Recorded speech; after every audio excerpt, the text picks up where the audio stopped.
I want to bring a new thought and a new kind of cognitive awareness to beauty consumers that if you've got something that doesn't suit you, you shouldn't compromise on that. Like, demand more. And when we demand more, we get more. Hi, I'm Jo Clark, and thanks so much for joining me today. This is the Redefining Midlife podcast, a podcast designed for the 40-plus woman who is determined to challenge society's myths and beliefs around midlife. It's for the woman who is inspired and ready to define midlife her way. Join me each week as I chat to health and wellness experts for up-to-date information on how to live well as some special conversations with incredible everyday women redefining what midlife can look like. Here's to making our next half of life even better than the first. A woman with a strong sense of self-belief, intelligence, tenacity, courage, and determination. Now, these are just some of the words that come to mind when I think of describing today's guest. Tania Jolley is an extraordinary everyday woman, an innovator, an entrepreneur, wife, mother, and a woman who also happens to be taking on the beauty industry with her product, Lashes of Change, a world-first redesign of the Humble Mascara. Now, there are always so many layers and powerful stories that my guests share, and I'm always left in awe and so grateful for their openness. Today, Tania vulnerably shares the chapters of her life so far, including the pivotal moments in her childhood and her 20s, as well as a devastating breast cancer diagnosis that she received in 2017. It's never easy to share the hard moments, but when we do, we can connect, help others, and feel less alone. Tania has such a deep commitment to making and leaving the world a better place, with a mission to divert over 1 million mascaras from landfill, which is currently where they all end up. Now, the lasting legacy that Tania wishes to leave the world is one that is free of breast cancer. And to make this happen, her product, Lashes of Change, has a huge philanthropic purpose, with 25% of all profits going directly to the researchers at the Centre for Cancer Biology in Adelaide, who are conducting world-leading research in breast cancer for better patient outcomes and cures. Now, if you would like to be a part of Tania's movement, she has very kindly offered free shipping until the end of April to all listeners who purchase over $75 of product from Lashes of Change. Just enter the code Jo Clark, all uppercase with no spaces, in the checkout of the Lashes of Change website. All direct links can be found in the show notes. Now, on to today's show. A very big welcome to the podcast, Tania. I'm really looking forward to you sharing your special life journey with everybody in today's episode. Oh, thank you so much, Jo, for having me. I'm really honoured to be here, having listened to some of your past guests and past podcasts. I'm very humbled that you have reached out and asked me to come on and share some of my journey. Oh, it's always touching when somebody gives you that feedback, but it's always very special when you notice something else in another person. So following your story as well, over the last 12 or so months, you were somebody that I was really wanting to have on so you could talk to our listeners and share your special story as well. So Tania, if we just turn back the clock to your earlier years first, tell me about the time, your growing up years and how life was like for young Tania. Young Tania, she was born in 1970, so I'm a typical 70s, sort of mid-80s kid. My mum and dad were, hard. I would call them white collar, but sort of lower white collar workers. So, they worked really hard and saved, and we had a very humble little home, and they, worked really hard so that I could go to private school. That was something that was really important to them. And I was busy. I was always, when I think back on it now, there was no way that my mum and dad had any time for another kid. And they would always say to me, if we had more kids, you wouldn't be doing everything that you were doing. Because there was a time there when I was pretty good at every sport that I tried. So I was swimming, I was playing tennis, I was playing netball, I was dancing ballet, and I was doing piano. And I was swimming probably 5 mornings a week. I was playing tennis at school. So that's a practice and a school match. And then I was probably playing 2 or 3 games of netball a week. I'd be doing my ballet and I'd be doing my piano. And like, I think back on it now and I'm like, oh my God, how did Mum used to call herself my private taxi. And that's, you know, that's what she was. She was my cheerleader. She was my taxi driver. She was my enabler of everything that I have been able to achieve, you know, in life. And certainly that early childhood stage was just frenetic. Like it was just frantic pace. But loved every bit of it. And yeah, just was very sporty. Yeah, yeah. And what about academic wise? I mean, sport obviously played a big part and the extracurricular things. And I suppose you had the cultural side as well with ballet and your music. Did academics play a part? It did. One thing that you probably don't know about me, and I have failed to share, but is actually a really pivotal and important part of who I am, I guess. I was deaf when I was born and nobody knew that. Wow. So I had... What did I had? I had 80% hearing loss in one ear and 50% hearing loss in another ear. And it wasn't picked up until one day. We're Catholic, so Mum and Dad would drag me to church every Sunday. Mm-hmm. And we came home this one Sunday, and I remember it was probably about 10. I was probably about 9 or 10 years old. And we had a beautiful little dog and these big gates, and I jumped out of the car and I ran to the gate, and I remember saying, you know, can I open the gate and let the dog out? And I swear my dad said, yes. And so I opened the gate and I let the dog out, and he actually said no. And they were furious with me. Now I was always a good kid. Like I never really got into what you'd call serious trouble. I got into so much trouble. Like when I knew that I was in really, really deep trouble when they got the hairbrush out, and I'd get a smack on the bum with the hairbrush.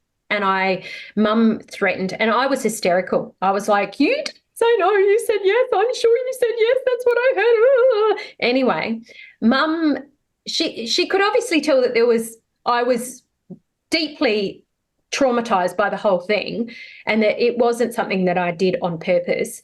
And she said to me, right, we're going to the doctors tomorrow morning, first thing, and if you are lying to me, you are in more trouble than you ever know what to do with, girl. So we went along to the doctors, same doctor that I had been going to ever since I was born. Wow. And he asked me to walk to the back of the surgery, which I did, which was only it was in a little fibro house, and it was a little room. It was probably a 3x3, right, if it was lucky. And I didn't hear anything because I had taught myself to lip read, and I was always sitting at the front of the class, and my voice was always a little bit louder than everybody else's. And I was always just a little bit more enthusiastic than everybody else was.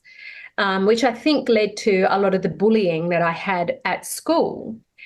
But nobody realised up until then I was an A-grade student. I spent 10 weeks in kindergarten and I skipped straight through to grade 1 because I started school when I was 4. So my big brother had been going to school. Yeah. I wanted to go to school. I started asking to go to school from 3, and the school kept saying, you know, little Catholic school, no, she's too young. No, we can't take her.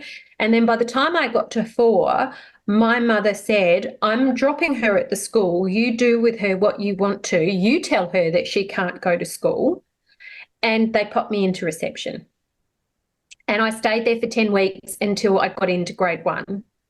And then I did the rest of the year there. And then the following year, they put me into a 2-3. Do you remember back then they were experimenting with all these combined classes? Multi-age. And so that's what I taught for a number of years, Tania. That was my specialisation, actually.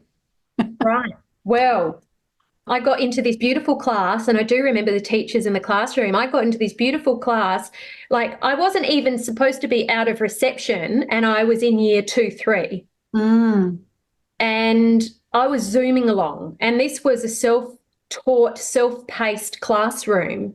And I remember we used to have like little caterpillar stamps, and at the end of the week you'd need to get all of your colours and I was so competitive.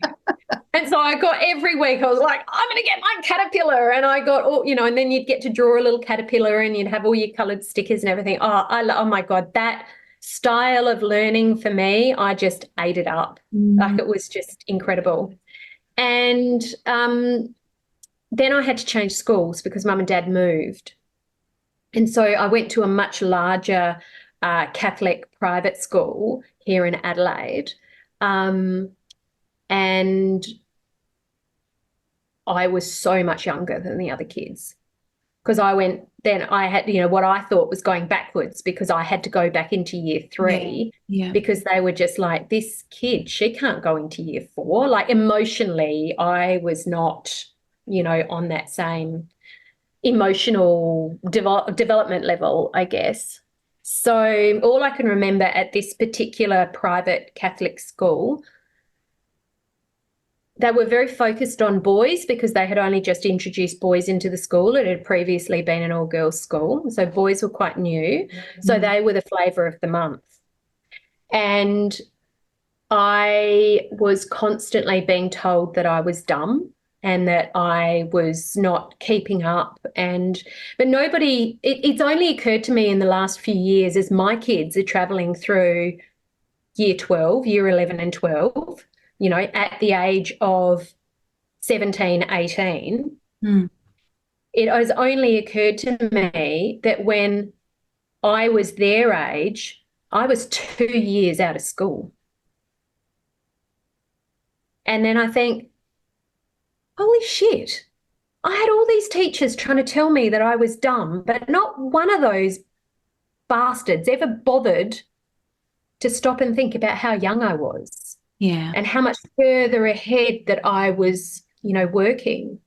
So I ended up changing schools. I had a really terrible situation in year 10 where I had a maths teacher. He was a lovely man. He was South Korean, and he had a mouthful of teeth, and he could not speak a single legible, English word.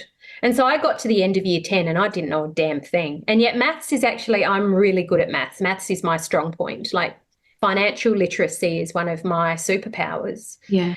I couldn't understand a damn thing and I struggled. And so I failed that year 10 exam. And I had one of the female teachers at the school, talk to me at the end of that year to tell me that I probably wasn't quite the right material for university, and that I should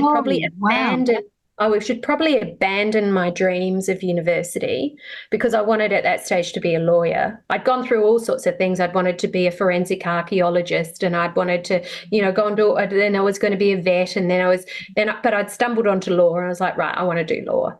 Smart people do law. I want to do law. Yeah. And then she was like, maybe you should think about stepping back a little bit, and maybe you could be a legal secretary. Oh, maybe that's a little bit more your, and I walked out of that meeting, and I remember hopping in the car and saying to Mum, that is it. I am not going back to that school ever. Yeah. Find me. I knew where I wanted to go. So I wanted to go to another Catholic, beautiful Catholic school here in Adelaide.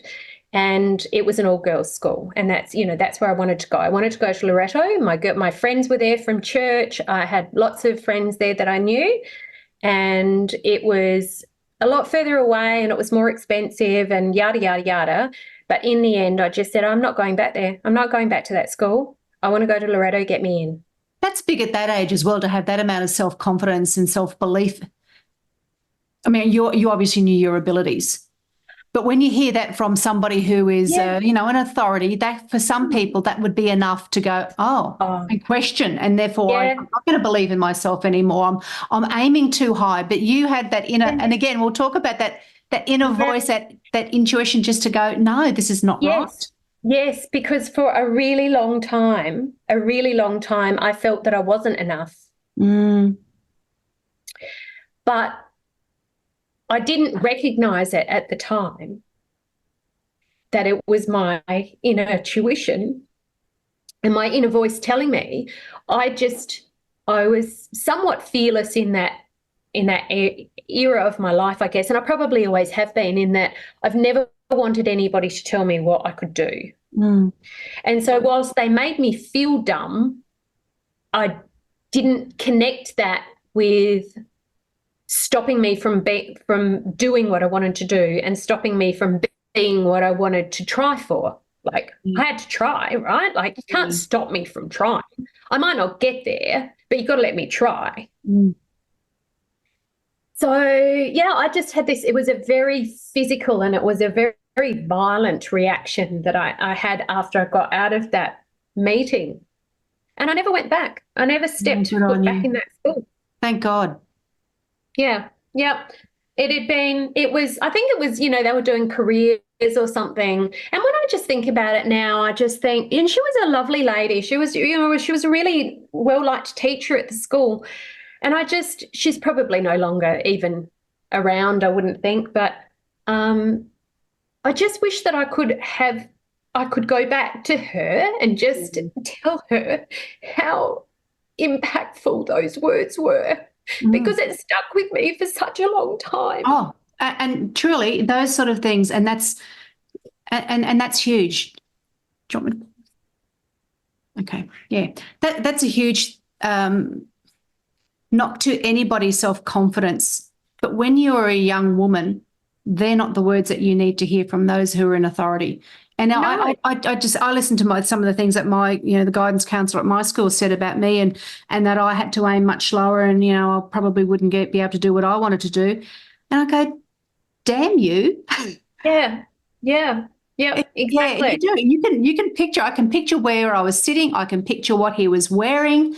Yeah. And I can picture my reaction. I know my reaction. It's on a physical level, just like you're feeling now, going back into that story.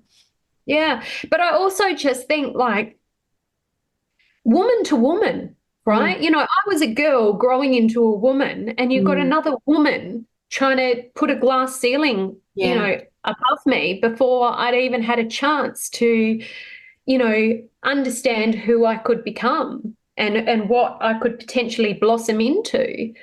And I just find it frightening that, where there were a lot of male teachers, in that era. I think we've probably all had one or met one or know one. But for another woman to do that, I just find that incomprehensible. Yeah, me too. You can't try to talk your way through something like that, because the damage, the moment those words left her mouth, the damage had been done. And as we're seeing now, it still has that physical impact on you and how it makes you feel. Yeah. No one. It did make me very determined, though. It did. So make me in a way, determined. Perhaps that was a gift in a roundabout way. That again, you had that evidence. Then, damn you, I know I'm better than that, and therefore, exactly. Yeah, exactly. And when I got to Loretto, I had it was a whirlwind. We had to wait until the school year had returned, and I remember going in and having my interview, and then the next day the secondhand uniform shop opened up, and within 3 days I was at the school and I was learning. And that the nuns, that we had nuns still then, and the nuns were great, and I did a few. I did a few weeks, and then we sort of reconvened, and they were like, okay, look, you're going to need a little bit of work around your English, and, we really need to bring you, up to standard there. And they got an old scholar who was at university at that stage, who was a beautiful young girl, and she tutored me for the year. And got me through, got my grades up. I was never, I was always a sort of a B, C student. I was never like anybody that aced academically, not back then. And then, I was always really grateful to her and her help. And then she ended up being a teacher there, and she taught my girls, and I was able to reconnect with her. Yeah. So that's lovely. Lovely full circle there. How did your hearing? I'm just curious because you spoke about something that you hadn't shared when we had our pre-chat with regards to your hearing. With regards to your hearing impairment, how did that affect you through your years of schooling and then university? Was it something that you could, like hearing aids? Did you learn to sign? No, I had an operation. So back then, that was at the start where they started putting tubes in your ears and slow opening up your ear canal. And I was very fortunate, the tubes worked really well to correct the vast majority of my hearing. Yeah. And if you ask my kids and my husband, they'll tell you that I'm still deaf today. And I do. You can choose when you turn that on and off. Some of it's selective hearing. I do recognise that there are certain tones, so you get into different tonal ranges that I definitely can't hear. I'm not good in a room full of people with noise, and then I fall back on my lip reading. So I can still lip read today. Oh, that's a skill. So it's a really big skill, yeah. And I never saw it as a disability or a disadvantage. It was just me, you know. And a couple of years later, my hearing had been restored and everything was kind of good. But by that stage, the emotional damage, I think, and that stigma of being that girl that was always at the front of the class, the one that was always a little bit over exuberant, the one that was always louder than everybody else, because of course all I was trying to do was hear my own voice. Yeah. And you had to, I had to talk louder to hear that. So when did you left university? Oh, sorry, you left school. Were you still wanting to become a lawyer, or did you go into a different path and then therefore a different career? No. So I'd sort of gotten off the idea and I became quite interested in psychology. And I didn't get the marks that I needed to get into law. So that's what I did. I went in and did an arts degree and I did a major in psychology, and I thoroughly enjoyed it. And during that, so because I was still so young, so I finished my last year 12 exam and I was still 16. That was me as well. Yeah. And I had applied to be an exchange student, but that didn't start until the following July. And so I did 6 months of university, and then I opted out and I flew to Norway, and I spent a year what an in Norway experience. as an exchange student. Brilliant. And then I went back again and just kept going with my degree. Yeah. Okay. And your career path then, what did you do with your psychology degree? Did you become a registered psychologist or? No, I didn't. I mean, that took us into the mid-90s, and I don't know if you remember, but you had to have 3 university degrees to be a checkout chick. Unemployment was at like 18%, for anybody that was under the age of 25 or something. It was just horrific. So I had a few part-time jobs, and I saved up money and I went on my gap year, and I went to the UK and did my thing over there and travelled and had my experiences and all the rest of it, and then came back a year later, and then I just kind of fell into a sales role. That somebody had offered me. I was literally back in the country only a week or so, and an old boyfriend rang me and said, are you working? Do you need a job? And I'm like, hell yeah, I need a job. Yes. Well, what have you got in mind? And he had a friend who needed covered for her holidays, and it was in the motor vehicle industry, which I'd never ever worked in, never been interested in my life. But it was in a sales position for something they call aftermarket. And I found out that I was reasonably good at it, and it was pretty good money, and you got a car. And so I ended up jackpot at that age then. Well, I kind of did, because I'd, never had a professional job, just done, part-time stuff. And the one thing that I think I'm really, and something that I go to extraordinary lengths with my kids now, nobody told me that you could architecturally design your career. Nobody told me that you had to plan your career. I just finished university, and then it was like, okay, I'd better take the next job that comes along then, I guess, because that's the sort of thing that we were told, as women, as girls, in that time. And I do feel that that was the one piece of the puzzle that I was always missing. And I didn't get that. I didn't sort of connect the dots, and I never kind of understood that until I was probably in my very late 30s or early 40s. Right. Yeah, that's interesting, isn't it? And so true, because I can see that happening with my children now who are in their early 20s, and just seeing how their way of creating their career was so different to the way that I was able to create my own. I just felt that I kind of flopped from opportunity to opportunity, post, whatever.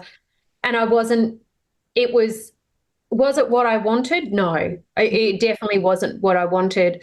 I mean, did I enjoy the car industry? Not really. Long hours, very misogynistic, God, at one stage, I remember my first job, and my first boss, bless him, he's a lovely guy, but down through the chain of command, I got pulled in my second or third day and told that I wasn't allowed to wear pants to work. I had to wear a skirt. And I just went, again, a very instant reaction. I was just like, you can't tell me that. Like, do you actually know that that is illegal? Like, you are not allowed to say that to me. That is discrimination. And it just kind of fell out of my mouth. And I knew my rights. Like, I knew I was within my right. It was the right color. It was stylish. I was well dressed. You can't wear. And I'm like, excuse me, I have to go up and down stairs every day. You're telling me that I have to wear a skirt so all the blokes can perv up my skirt? No. Your daughters, do they have your strong sense of words not righteousness, but the right or wrong? I just know that you have such a strong sense of who you are, what you're going to stand for. So that's something that you've obviously passed on to your daughters as well. I have, yes, I have. And especially my youngest one, Eliza, who is she has it with scary abundance. And a lot, she's got to channel it for good and not evil. Oh, exactly. And so yes, my daughters do have it, and my eldest daughter is enormously staunch about gender equality, about female leadership, about having a seat at the table.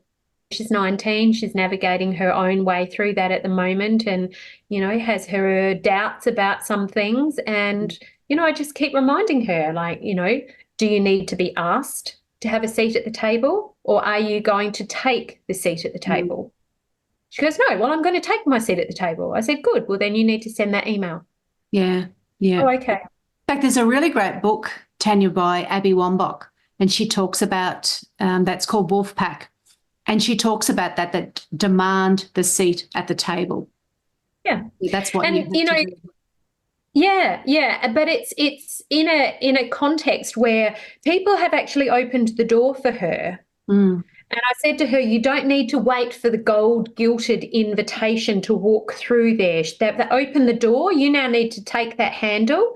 You need to open that door and confidently walk in there and take your seat at the table, because they have invited you and they have offered it to you, but you don't need to be mollycoddled all the way there. Yeah. And I think that's the difference. There are some people that need to be asked 10 times. Yeah. And that becomes tiring, whereas the people that you want taking the seat at the table, you want the person who knows that they need to be there. Yes. The person who knows that they've got something really beautiful to contribute to a positive discussion of whatever's going on. Yeah. Okay, so now, Tania, we'll go flip-flop a little bit. We'll talk about your first marriage that happened at the age of 27 and you divorced 5 years later. What did that experience teach you of your first marriage? It taught me a lot. At the time, I always knew it was not the love of my life, but I was 27 and all my friends were getting married, and some of them had been married for a while, and I was just feeling, I still had that great big cloud of self-doubt sitting over me. And, he asked, so I said yes. I settled, because I didn't think that I could do any better than that.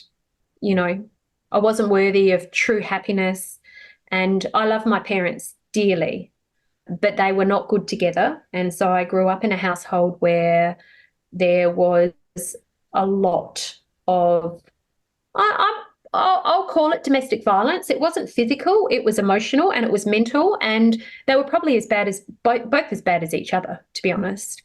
So it wasn't any one particular side, and it was a very, very difficult marriage for them, and it was a very difficult marriage for me to live in.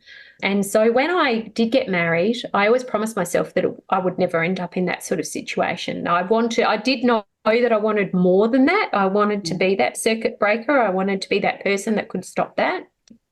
And I found myself back in a very similar situation. I did go and see a marriage counsellor at the time. We were 8 years together, but 5 years married. So I was probably about 5 or 6 years into our relationship, and it had well gone sour. And I did experience some physical domestic violence during that time. And I was just, but a lot of things had gone right. We were both in good jobs. We had managed to purchase this beautiful country estate up in the hills here in Adelaide, which was a very, very highly sought after area.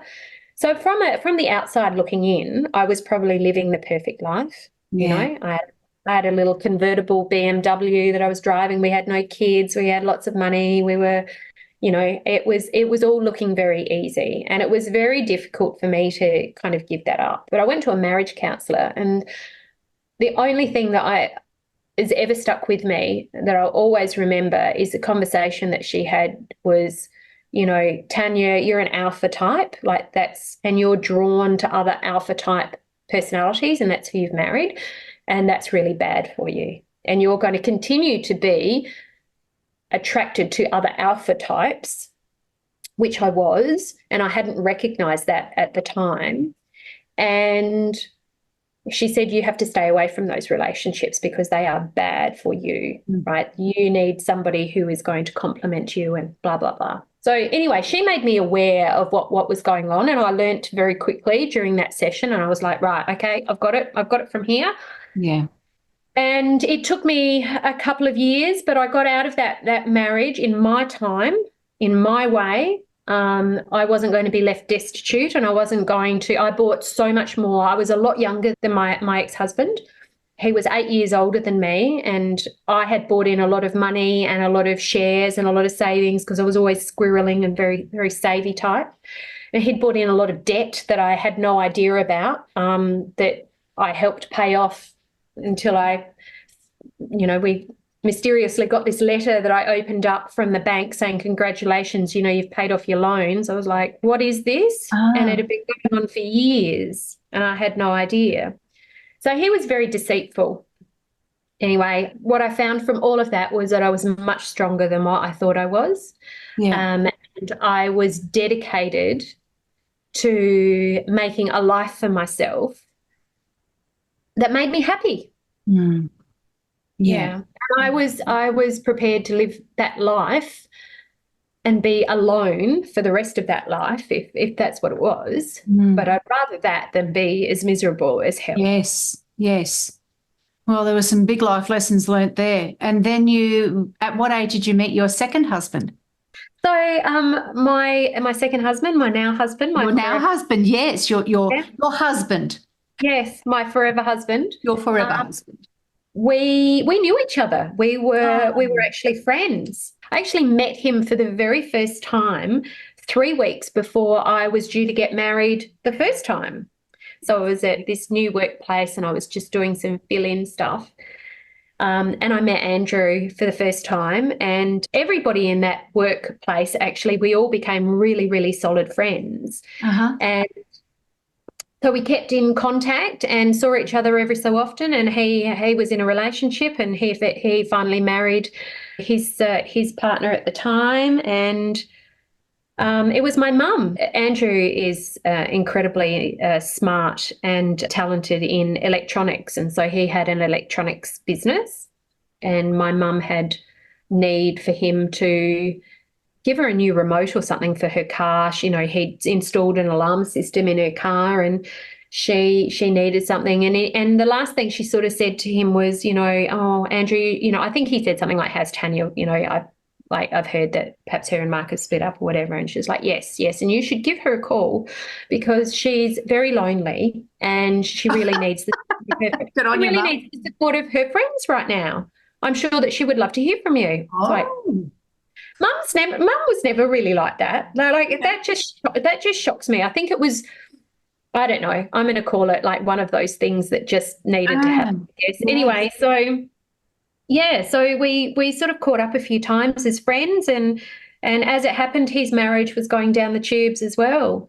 So we provided support for each other while that all happened. And then, yes, we very quickly found that it was a good part, that we were good friends, but great partnership. Oh, yeah. That's lovely. Yeah. And so how many years have you been married now? So we've been together for 20 years and married, how old's Eliza? 15. So that's lovely. 13. She was 2. So 13. We've been married 13 years, but together 20. Yeah, beautiful. Yeah. And the next part, Tania, in 2017, with your life story, you received a breast cancer diagnosis. Take us back to that time. Was it picked up in a mammogram, self-check? How did you pick up that there was a problem? Well, I picked it up, but it wasn't a purposeful self-check. It was a Sunday night, and it was quite late at night, and I rolled over in bed, and I literally, my finger, it almost feels like somebody was controlling my finger. Oh. And I rolled over onto my right shoulder, which meant that obviously, you're in your pajamas, so you've got no bra on. So if you can imagine your right breast, and you put a clock on it, and so my lump was at 11 o'clock, and my finger just went straight to it. And I was never one to kind of like consciously feel myself, and I never, because I was always told, you've got dense breast tissue, Tania, and I was like, oh, it's always grainy, and it's like, it always feels like there's lumps in it. Yes, but you've got to check. And I never checked. Yep. And we never had a history of breast cancer in the family, and it just felt like a marble or a ball bearing. Somebody had just popped it under my skin. Wow. And I looked at my husband and I said, have you ever felt this before? Is this something you've... And I put his finger on it, and we sort of rolled it around a bit, and he's like, no, I've never felt that before. I don't know. That's new. That is not. Anyway, so that was Sunday night at probably, I don't know, 10 p.m., 11 p.m. at night or something. So I was on the phone the next morning, Monday morning. I rang this doctor's surgery, the same doctor's surgery that I went to when I was diagnosed with being deaf. Oh, is that right? Still at the same surgery. Amazing. And yeah, the doctor that I saw, lovely guy, and he was like, look, yep, I'll see you this afternoon. Yep, if you've got a lump in your breast, no, we've got to get onto it immediately. He said, don't worry about it. It's probably fine. 9 out of 10 of these are benign. You've breastfed, you've been on the pill, you've done all the right things. Like, it's all good. No history of breast cancer in your family, apart from my younger cousin. So she had been diagnosed the year before. Mm-hmm. So that was the Monday afternoon. I was booked in for a mammogram on the Tuesday, and the look on the nurse's face told me all I needed to know. Oh, no. It was like, oh, just wait here. I'm just going to go and get I just need second opinion, blah, blah, blah. And I'm like, radio, standing there and your boobs all squashed and blah-de-blah. And I'm like, oh, blimey. And then she said, look, I'm really sorry, but I think it needs further investigation. And I'm like, oh, God, okay, right. And then the next thing, I find myself being wheeled into this other room where there's about 5 nurses, and my husband's brought in at this stage. and they'd said to him that they thought that it was breast cancer, and they did the biopsy. Now, the doctor my GP that I saw said to me, you'll have your mammogram, and then if they need to do anything further, they'll do the biopsy, but don't worry, they'll give you some anesthetic. Okay, good, great, excellent. Okay. I like anesthetic. That's good. Yeah, yeah. So in comes the doctor, and he's like, right, now I'm going to do this biopsy, and I'm just going to get this needle. He says, needles like about, seemed like it was about 300 meters long, right? And he starts pumping away.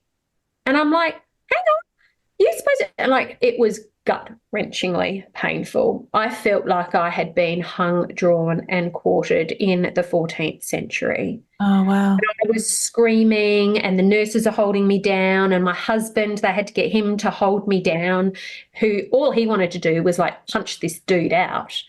And I was like, hang on. And of course you can't move. And like, he's like, don't move. I've got to, blah. And I'm like, you haven't told me you would use anesthetic. And he just looked at me, a bloke, right? He just looked at me and he went, oh, we'll be all over in just a few minutes. It'll take longer for the anesthetic to settle in than what it will, I'll be finished by that stage. Isn't that and barbaric? He kept going, and he went in 4 times. Oh, no. 4 different needles, but he pumped it around 4 or 5 times every single time, every single needle.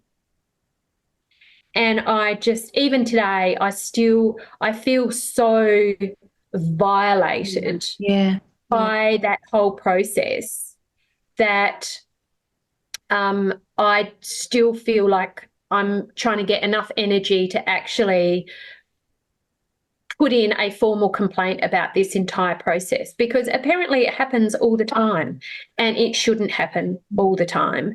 It is a disgusting violation of women's bodies to treat them like a piece of meat, which is what I was treated like. Yeah.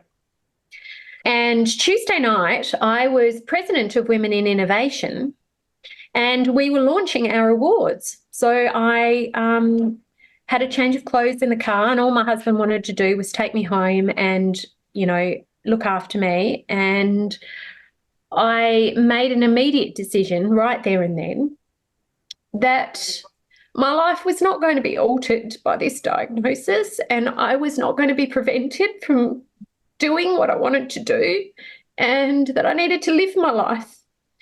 And whatever time I had left, I needed to live it and do what I needed to do. And so I went, and I didn't tell anybody because I didn't have any, formal clarification of what was going on. They had to send it off for testing and all the rest of it.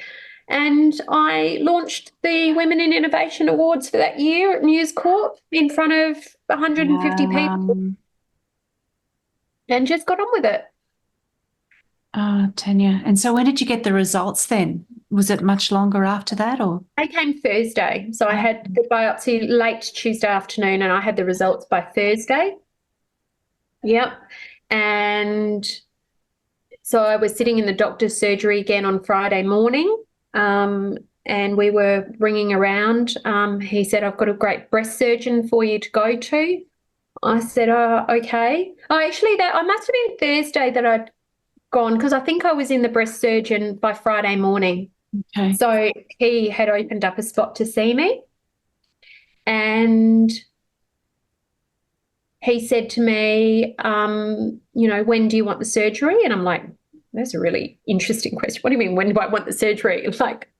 And he's flicking through his diary and he's like, I could fit you in, and, I've got like 3-4 weeks. Like, how does that sound? I'm like, what? No, I want the surgery tomorrow. Like, what do you mean, when do you want the surgery? Like, get this bitch out of me as soon as possible. Like, get it out. And he just said, oh, that quickly? And I'm like, yesterday, if possible. Like, really? And he was like, oh, there's a lot of things to do. I've got a lot more tests. I need you to go. And I said, I don't care. Like, I will, like, nothing matters from here on end. You need to get me on that table, and I need to have this thing cut out of me as quickly as possible. And so Monday I was back in doing more tests and more, they fill you full of ink and they, watch where the ink goes and all the rest of it. So you do all these MRIs and CT scans and bits and pieces. So I did all of that. And by Wednesday morning at 6:30 a.m., I was in the hospital, and by 8 a.m. I was on the table, and I really was a slab of meat, and he was cutting it out. Wow. So that was 10 days from feeling it in my breast to being on the operating table. Isn't it amazing how quickly your life can be turned upside down? Yeah. But also advocacy. It taught me a great lesson about advocating for yourself. Yes. And pushing as hard as you can against the system that wants to slow everything down, because there's, we've got 24 million people, and I fully appreciate that. But something again, very guttural, very internal, took over and just went, I need to have this out now. And I was very fortunate because had I waited, it was the highest grade of aggressiveness. So whilst I managed to catch it in stage 1, it was so highly aggressive that if I had missed it and left it for 3 months, I could have been dead. So it was very, it was very surreal. And only 15 months before that, I lost my dad to bowel cancer.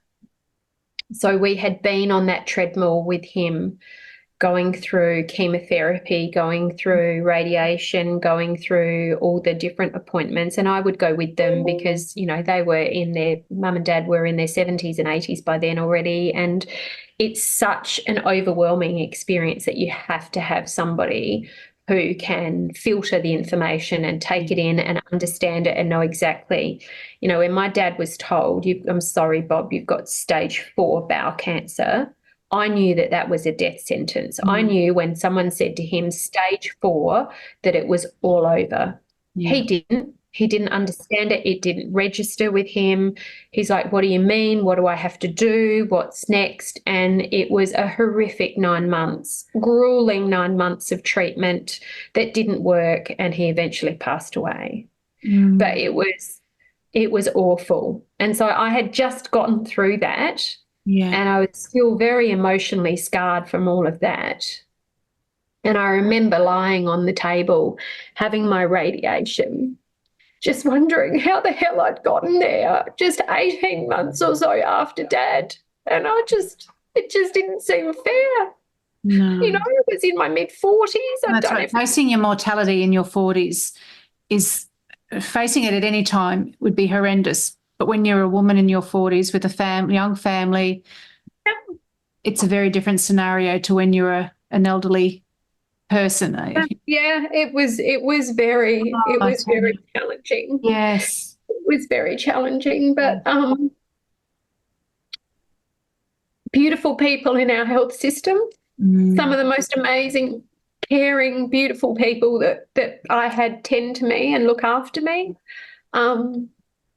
We're very fortunate here that we have access to such expensive, amazing technology. My mother-in-law in the UK had breast cancer, and they kept treating her as if it was osteoporosis. And she had to, I still remember, I said to her, when are you getting your next scan? And she said, I can't have one for 8 weeks or 9 weeks. I said, what do you mean you can't have one for 9 weeks? I said, that to me just sounds too long. What's going on? And they had to wait. It roves, this particular, in a population of 60 million, they have one machine, per 20 million of people, and it roves around from district to district. So you literally had to wait for it to get back to her district so she could have her scan. Whereas we've got 8 of the damn things here in Adelaide that are at our fingertips. So it just I became very grateful very quickly for the fact that I was experiencing this in Australia and with amazing health system for all of the whinging and complaining and the this and the that we go on about. We are very, very fortunate. Yes. Yeah, we are. Absolutely. And your advocacy then led you to getting treated much earlier than if you hadn't voiced your concerns. Yep. You went through your treatment, and it was during that time of recovery that you began to take action on an idea that you'd had brewing for some time. And this is how we first met, is through this your particular business that you have, or the side business that you have. Can you tell us more about the idea of Lashes of Change and the process you took from that ideation stage through to it becoming a reality for you? Yes. So back in 2015, so we got to go back a little bit in time. I wandered down to the shops, and I didn't actually. I careered into a parking bay, which was a loading zone of 10 minutes in the city, because I have got 2 young children and a business and I'm really busy. And I had 10 minutes to dash into Myers or DJ's to go and buy my favourite mascara that I had been wearing for 22 years. And I knew that I had, in 10 minutes, I could be in that loading zone, and I just needed 10 minutes to run in. I knew exactly what I was getting. I ran out again. Except that when I got there, the lady said to me, "I'm sorry, but that mascara has been discontinued." And I looked at her and I just said, "Are you kidding me?" I said, "Why would you discontinue a mascara that I have been using for 22 years that is always so difficult to get? It was always sold out. You would always have to wait for it." She said, "I know, I'm sorry, I don't know, but it's been discontinued." And I looked at her and I just said, "What the hell am I supposed to do now?" And she was like, "Oh, well, I'm so very sorry." And anyway, cut a very long story short, she tried to show me a number of different, I'm like, no, I just want that one mascara. Like, oh, well, you might like to try here and there and there and there. So that's what I did. I, ran around like a blue-ass fly and bought as many as I could find in the different locations. And I popped them all in my drawer. I was like, right, okay, excellent. I've got enough. So some other poor woman will go there looking for it, and you've got them all. I know, right? Like, I'd hoarded all these little, I was only able to find about 2 or 3 of them, but I'd hoarded them all. And I thought, oh, like, right, I'm good now. Give me time to find something else. Yeah. And so I started buying a couple of the very high-end luxury brands. So I started with a Christian Dior, and it was just dog poop. It was awful. The brush was huge. The color and the formulation, it wasn't so much the color, it was the formulation, and it was just disgusting. It was dried and it was awful. It didn't last me very, and I hate it. And I was like, oh my God, I've just paid like, I don't know, whatever, $85 or something for this like piece of dog poo. And then I went back a few weeks later.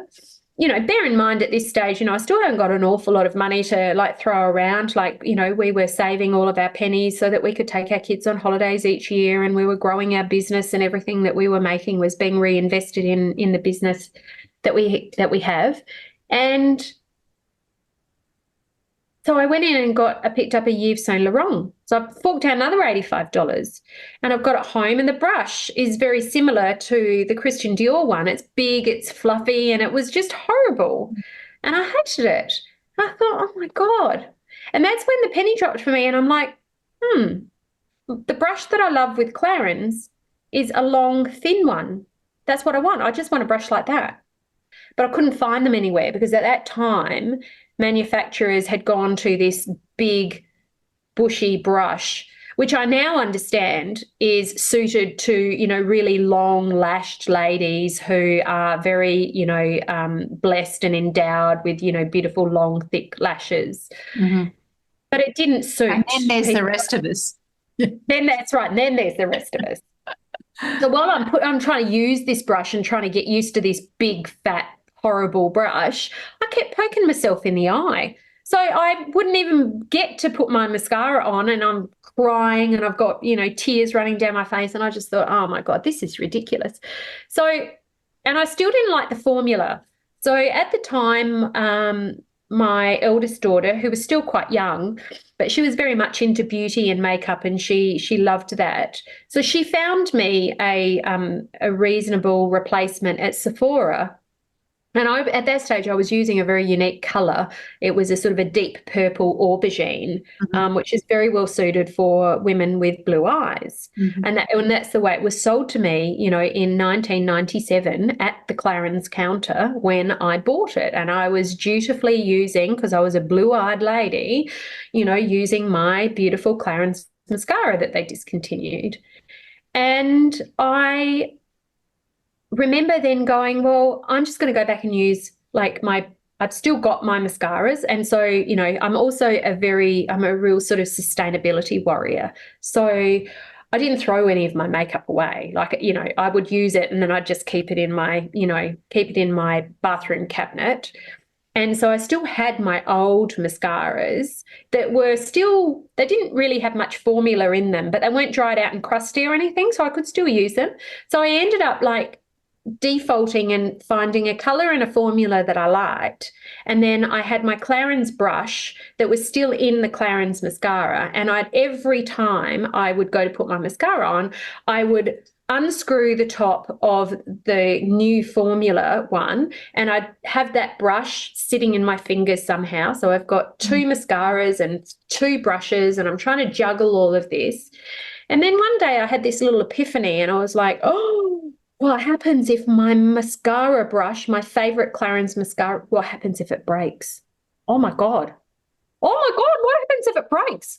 I'm going to be in trouble again. I'm going to go back to ground zero, and I'm not going to have a brush. And so by this time I knew that it was about the brush. The vast majority of all of this was about the brush. You have to have the perfect brush to suit yourself. So then I thought, oh my God, that's ridiculous, right? There's got to be a better way. So it started in 2015, and I probably got about 8 months into that journey. So we're still in 2015, and I'm sitting outside underneath my lemon tree in the sunshine, and I just went, why can't we customize mascara? Why can't I choose the brush that I want and combine that with the color and the formula that I want and order it all together? I just started the age of internet shopping, and, you were able to get stuff sent to your door. And I'm like, and by the way, I hate scooting into town and wasting my time and my energy and my money, trying to find a loading zone park or any other sort of park and run into town and run out again. Why can't I just get it sent to my door? I'm not asking for too much. I'm sure I'm not.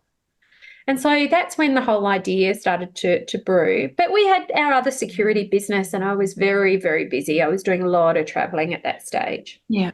So, 2015 came along, 2016 came along, and I really didn't get very far with the process.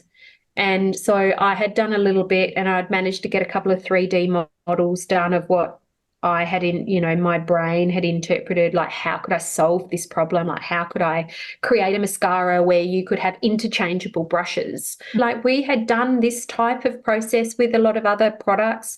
We had toothbrushes at that stage that had removable, interchangeable heads. Yeah. You've got things like screwdrivers that have got interchangeable drill bits. There were a lot of things around that I was kind of going, this can't be too far from what we can achieve, right? I just got to come up with the concept. And so I was doing a little bit of work on it each year, but not a great deal, because, life was just, I was going to have all this time. I wasn't going to be challenged at all. And there was no reason at that stage that I didn't believe that I wasn't going to live until I was sort of 80 years of age. And then the breast cancer happened. And then I realised that life wasn't guaranteed. And it was after that I made that promise to myself. I just felt that I just felt so strongly in this concept that it was a much, much better way of designing mascara for the customer, to get full customer experience satisfaction, that the customer needed to be able to order brush, colour, formulation style, and put them all together. And in the famous words of MasterChef, I deconstructed the mascara, and I, deconstructed it into all its little bits. And so that's exactly what you can do now, is that I've got, different brushes, got 5 different brushes to choose from, and I've got 3 different formulas. I've got 2 blacks that are different, and a beautiful chocolate brown. And then I've got these beautiful aluminium cases that I've been able to create as well now. So all of our manufacturing is done sustainably, and it's done with sustainable materials. And you've now got a mascara that is reusable, it's refillable, it's recyclable. It has some, longevity to it, so that you're not just chucking it into landfill every single time, you need to go and repurchase it.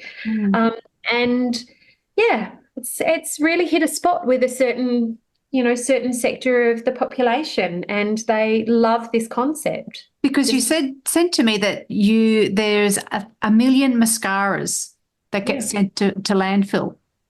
That's quite extraordinary. Oh, it's over. I mean, our mission is to prevent over 1 million mascaras in the next few years from being put to landfill. Yeah. But the most horrendous statistics in beauty, and it is often referred to as, the beauty industry's dirty little secret. Huh. It's not a little secret, it's a bloody massive secret. That 120 billion tons. B for billion. B for billion. Wow. 120 billion tons of beauty waste every year is dug back into the Earth's surface. Oh, that's shocking, isn't it? Through landfill. God. And a lot of that is not just used and discarded cosmetics. It's cosmetics that have expired. It's cosmetics that have never found a home because they mass produce them to get the lowest cost economics, on their production runs. That they don't care if it's got a home or if it doesn't have a home. Is it a match to, a human that walks this earth or not? They don't care. They just want to manufacture in the lowest cost unit item, and then the rest of it they'll just dispose of. And I just find that absolutely abhorrent. So it's quite incredible. You're the first to think of this for mascaras from your understanding as well. Yes. The formulation is actually, you went to somebody who is a specialist, or a company who is a specialist over, is it Italy that you went to? Yes. So exactly. You've got a high quality product as well. Highest you can possibly get. Yeah, so the formula, it's beautiful. It's vegan. We have absolutely 0 toxins. So when they said to me, when I was finally put in touch with a formulator, that's what we call them, a formulation company, and there's very few of them in the world that actually make great mascaras, and Italy and France are the 2 countries that do pretty well. But I think the Italians have nailed it, and they've got the big factories, and they've got the expertise, and they've got the ability to make them, because there's a lot that goes into it. It is a scientific product, and in formulating any sort of beauty product is no different to formulating, and cooking a great, banquet or meal. So they said to me, "What ingredients do you want in it?" And I've never worked in beauty in my life. And I was just like, "What do you mean? I said, "That's why I've come to you. You're the ones supposed to tell me that." I said, "All I can tell you is what I don't want in it." Yeah. And they said, "Okay, well, that's a good place to start." So I scoured the internet, and I had started hearing of, because I've also got really sensitive skin, and I'm allergic to a lot of stuff. So I scoured the internet and came across very quickly these great big long lists from these really big, beauty companies about what toxic ingredients were and what they were not putting in theirs. And this was from Sephora and from Mecca and from a number of other really big beauty brands. And I thought, well, if it's good enough for them, it's good enough for me. And I just literally copy and pasted about 155 ingredients. And I went, I don't want any of those in my mascara. And they went, oh, that is a big list. And I went, yep, but I don't want them. That's a non-negotiable. I do not want them, right? They are toxins and I do not want, I am clean beauty. And they went, oh, okay. And about 6 weeks later, sent me some samples of stuff, which was good, but it wasn't great. And I'm feeling very nervous at this stage. Like, I've never done any of this in my life. And I've, got these newfound relationships and I'm like, oh my God, what am I going to, and I just was like, you haven't come this far to compromise now.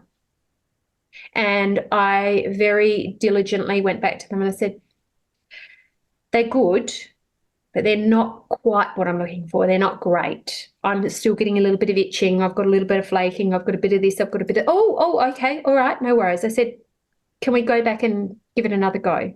Yep. So then they sent me the next lot and they were perfect. And I was like, oh my God, it's actually great. Second time up and we're good. And I was like, okay, that's pretty amazing. So that's, so we're vegan, we're clean of any toxins, so there's no irritation, because the irritation comes from toxins that are in these products.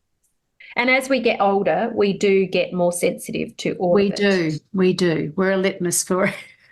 Definitely, absolutely, that's right. So it's really important, and it's really important for the young ones as well. Like, who wants to put toxic product on? That's right. The endocrine disruptors that are in the cosmetics that we have, it's astounding. It is, absolutely. So, so from a formula perspective, it is absolutely head and shoulders above anything that I've ever bought in a luxury brand. As I said to you, those early days where I'd bought a YSL and a Christian Dior, those formulas were nothing short of pretty ordinary. I gave one of them a 2 out of 10 and I gave the other one a 4 out of 10. Mm-hmm. And when you were forking out $85 or $90 for a formula, it's a lot of money. You expect more. I think that we are entitled to expect more. They promise more and they should deliver more. So then how has the beauty market taken to your concept? Because you have won a few awards of late. So I'd love you to be able to share that as well, because it's exciting to see your idea come to fruition and then also where it's going to next. Yeah, thanks, Jo. That's really lovely of you. Yes, we have been really fortunate to. I say fortunate, but it's not fortunate. Yeah. It is very purposely driven. I've been very purposely, driven about this. So whilst I wasn't very purposely driven about my early career, I'm being very purposeful about all of this now, and I know now that I can take charge. And initially, when I'm going right back to the very beginning, when I found my packaging partner, so there's the packaging partnership and then there's the formulation partnership, and they're quite different. And when I found my packaging partner, the first conversation I had with these two men who are, quite leaders in the industry, and they just said to me, but Tania, mascara is not made like that. And I said, no, I know it's not, but it should be. Because as women, that's the way that we want to consume it, or I did. And I was like, no, and until somebody puts an alternative in front of you, you don't ever really stop to think about, well, how else can I purchase this? And I'm like, Jo, honestly, I have no idea why the universe chose me to do this. But from the moment that I've had this idea, I have been so passionate about it and so determined that this new way of doing it, I don't just want it to be my new way. I think that the way that I have designed this mascara is the way that mascara should be offered to everybody from every manufacturer, because otherwise there is just too much waste, and there is also too much dissatisfaction, and there's too much customer experience that is at a 0 rather than at a 10, right? And as women, we need to stop saying, we'll change our behavior to accommodate, some patriarchal design of, what used to happen. I want to bring a new thought and a new kind of cognitive awareness to beauty consumers, that if you've got something that doesn't suit you, you shouldn't compromise on that. Like, demand more. And when we demand more, we get more. Like, but yeah, and if you can't find it with anybody else, come to me. I'll design something that's better. But the industry as such has been really lovely. I've had quite a few magazine articles now where, we're trailblazing in the industry and, upping the game. And the recent article in Marie Claire last month was probably one of certainly the highest, that we have achieved to date. And to be on their editorial, the beauty editor has hand selected us, to be on those pages. Thousands of products. That's the amazing. So They do. They get thousands of products, and for her to have selected us, to be amongst the, and we were there with a Christian Dior. There was a lot of other products there, but they were all, super huge luxury brands. So I was so proud and humbled at the same time to have been in there. And we've won a few awards, and I think it's because I spent that time thinking about how could this be done better. So we've won some innovation awards, we've won some sustainability awards. Clean and Conscious have acknowledged us for our clean formula, and that's a really beautiful stamp of approval, and a symbol of trust. That when people are looking, at our product for the first time, they can trust that we are who we say we are, and that we are doing and hopefully delivering more than what we say we will deliver. Because I want to over-deliver, and under-promise, as opposed to the other way around, which so often happens to us. I just wish you so much good, not luck, but I just hope the doors open for you with regards to this, because it's just amazing. And another point, a fact that I want to bring up. You've opened your door to me, Jo, so thank you so much, because that is just welcome. Another door, and it's amazing. Thank you. Yeah, well, we women need to support each other in everything that we do. I'm a big supporter of other women, and I know, when you give, you also receive. So I'm definitely here to help you with that. And one other thing that I want to share with the listeners is that the product Lashes of Change has got a huge philanthropic purpose. 25% of all your profits go directly to the researchers at the Centre of Cancer Biology in Adelaide. Yes. That just is such a beautiful full circle moment again, isn't it, that you've been able to do that? It is. It's not easy to do that, obviously, as a young brand. We're chasing our tail, to be honest. But I'm a consumer advocate. So one of my closest friends is the most incredibly smart, intelligent, one of the professors there at the Centre for Cancer Biology, and she helped me through my journey and helped me ask the right questions and get my head around the understanding of my diagnosis and what that meant and all that sort of thing. And she asked me to become a consumer advocate for the centre not long after that, and that just involves me supporting their research applications and research grants. They need consumer advocates, so regular ordinary day people to support the research that they're doing. And one of the reasons that it is really something that is just so incredibly important to me is that for 6 months of the year, so many of these researchers, highly, highly intelligent, far more intelligent than I will ever be, curious humans who go to work every single day, most of them only on grants. They don't have full-time employment. It's not secured employment. They've got to keep fighting for their employment, year in, year out, or every couple of years, which just, that in itself astounds me. They go to work every day looking for answers, looking for cures, looking for the next step to help other people in their health journeys because they're not sick, you know, and they spend 6 months of their year usually writing grant applications. Yeah.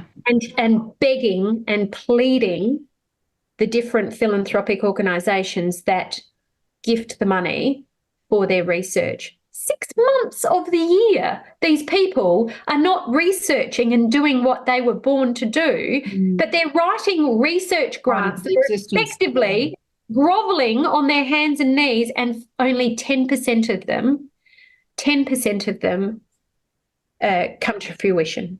So 90% of the work that they do for 6 months is just disposed of and start again next year and somehow try and, you know, join the dots.